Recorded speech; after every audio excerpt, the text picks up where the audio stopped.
Are their two quarterbacks different enough, the number one and number two guys, that you kind of have to prepare differently for them? Yeah, I mean they do different things. They got different skill sets. I mean they play with three quarterbacks, right? They play with two, and then I know he got hurt, and then six started this last game, and you saw what he was able to do, especially with his legs. And then they have packages where they put two quarterbacks on the field, and they'll play number 12 as well, and he's a really good runner as well. So we'll just have to be really keen on making sure that we know who's in the game and what they do best. So.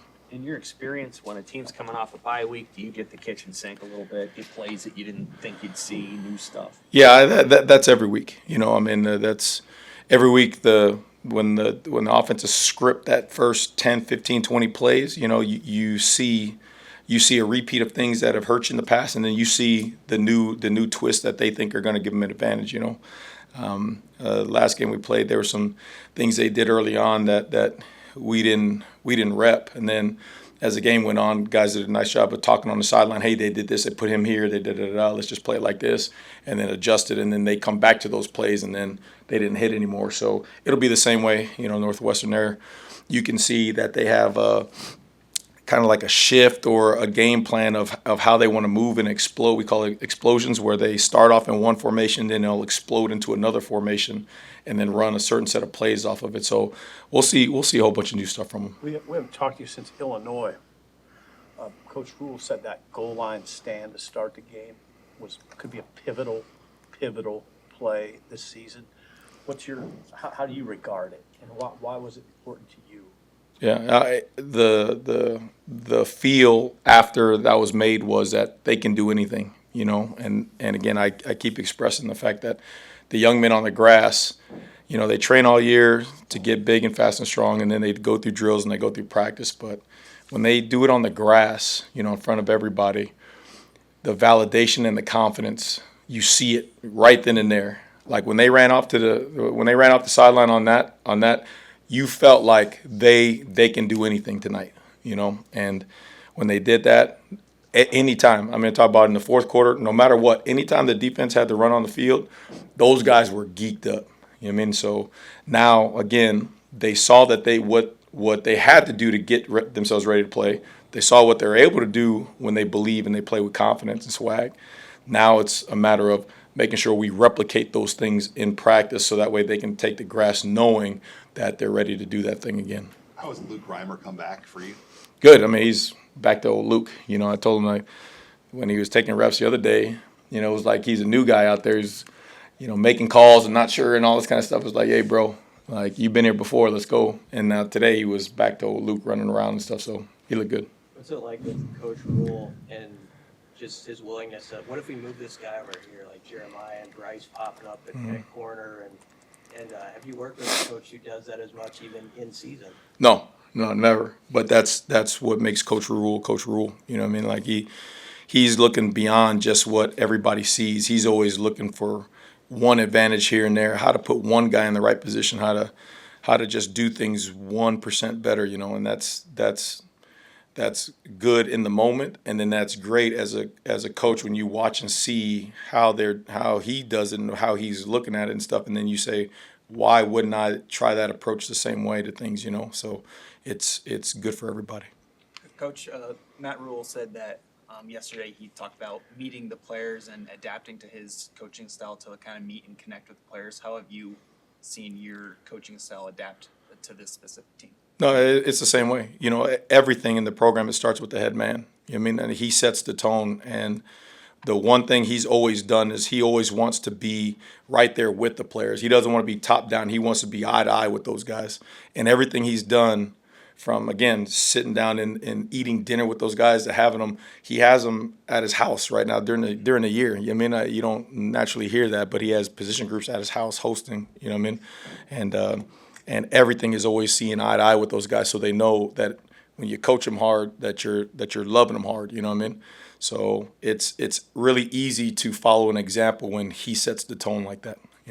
For the young guys on your defense, how important was it to maybe get them, 5 snaps here, get them on the field early for their long-term growth? Yeah, I mean, Van Pop. Just when you said that, Van Pop is a guy. He had been playing He'd been playing 5, 6, 7 snaps, 10 snaps. Played early, made some plays in the Colorado game, all that kind of stuff. And then lo and behold, Illinois, you see what he did. You know what I mean? Now he's doing that, and there's going to be some other guys that do the same thing. That have gotten a couple snaps here and there, and now all of a sudden now their role is going to increase now that they're beyond the threshold of redshirting and all that stuff. So anytime you can get guys on the grass to let them go play under the lights and then truly see who they are and what they do, I think it's invaluable, especially not only for their growth, but then for the retention, right? Everybody wants to play. So when after the season they look and say, yo, I got a chance to play, they're hungry for the off season to do stuff right to do. Conversely, you got a guy who hasn't played, right? Now he's not as happy, all this kind of stuff. So it's really, really crucial to get guys in who can play and get them on the grass and show what they can do. Coach, you look at Jamari Butler evolve. I think he had a sack and a half in the last game and thought he could have had more. And what's next for him? Yeah, again, I think that's a testament to everybody in the offseason, right? Including Jamari showing what he can do. He like Makai, Buda, Javen, Bullock. You had all these guys who had the attributes that make up a good football player. And then from the development in the offseason to them being taught certain things in the classroom by T. Knight and Rob and those guys, and then letting them be able to go out there and just totally let loose and play. I think guys like Jamari are getting a chance to show what he's about, truly show what he's about, you know what I mean? And he's continuing to get better. I mean, the more he plays, the more comfortable he's going to get. That means the faster he's going to play, the more plays he's going to make, So it's really fun to watch those guys who, again, they always thought they can do something, but now he's starting to know he can do something, so it's cool. Coach, you look at like one of those games that you saw on Saturday, like one of those knockout drag fight games between Iowa and Wisconsin. I mean, as a defensive coordinator, what are those games like to be in if you've been in them before, and how difficult does it make your job? Well, that's crazy that you say that because there's two views, right? Mm-hmm. There's the view where if you feel like the guys have anxiety and they're worried, then you take on that as a defensive coordinator, like one mistake is going to hurt you. You know what I mean? So you're like, dang, one mistake can't hurt me, then it might affect your play calling. The last game we played, not to bring that up again, but after that goal line stand, like when those guys were ready to take the field, there was no worries. It was like, hey, they're going to go out there and ball, so let's go play. You know what I mean? There was zero of this looking at the scoreboard, zero. They wanted to play football. They wanted it to be Sunday night. You know what I mean? So I think that's the key, that Coach Rule was able to get them to that point to know what it was like, to have that kind of success. So now everything is geared towards replicating that, and then increasing it from there. I know Jamari is a new black shirt, right? And so is Nick. Do you have any other new ones, and why did you give out those two? I don't know if there's any new ones. Phelan earned it last week, right?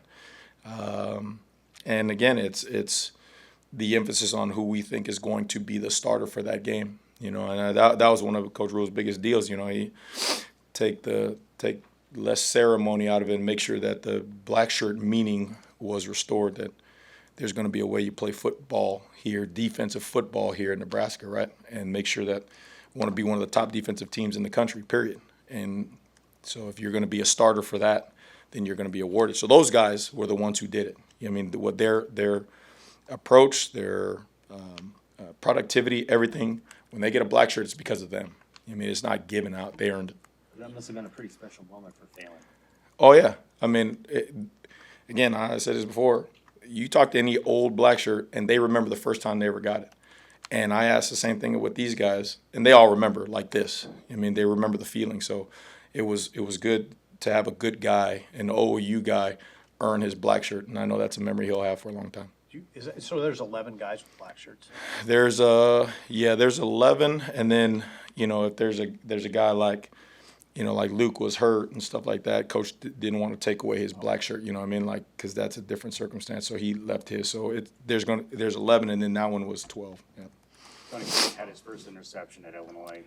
If you think back to when you guys got here, how important was he in terms of you guys not only teaching the defense, but also him just kind of leading the entire group? Yeah, that's crazy because I didn't even know that. you know, for as good as Q was, I'm like, you know, you a DB in the Big Ten, you done intercepted some balls, right? I mean, like, I'm just thinking like that. So then when they said, no, this is the first one, I was flabbergasted. I was like, what? Really? And so for him, again, it goes back to once they do it once, now you get the itch to be like, I can do this again and again. And the more he builds that confidence, because again, he knew he was a good football player, but that was the one thing that was missing, right? He almost had one at La Tech. But I think of him actually doing it, getting it, and then the return.